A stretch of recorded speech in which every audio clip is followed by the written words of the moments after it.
महानगरपालिका क्षेत्रात येत्या सोमवारपासून अधिकृतपणे 20-10% पाणी कपात ही लागू करण्यात येणार आहे अशी शक्यता वर्तवण्यात येते। तर तापमान वेगानं वाढतंय, यामुळे बाष्पीभवन होतंय। एल निनोचा प्रभाव आणि IODच्या प्रभावामुळे मुख्य जलस्रोत असलेलं मोरबे धरण हे कमालीचं बाष्पीकृत होत चाललेलं आहे। या धरणातला पाणीसाठा घटलाय।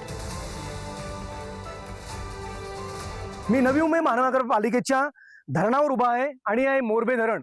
आपण बघा असाल, या 15 ते 20 दिवसापूर्वी प्रचंड मोठ्या प्रमाणामध्ये जलसाठा असलेले धरण आता जवळपास सुकण्याच्या स्थितीमध्ये आहे। अर्थात या धरणाची ज्या आपण परिस्थिती बघत असाल तर मोठ्या प्रमाणामध्ये या ठिकाणी जलसाठा जो आहे तो आता कमी आहे।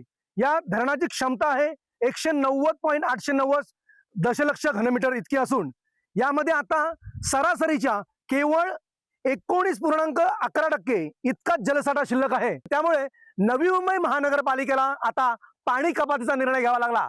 अर्थात 25 मे पासून म्हणजे परवापासून पाणी कपात ही होणार आहे आणि ती असणार आहे 10%।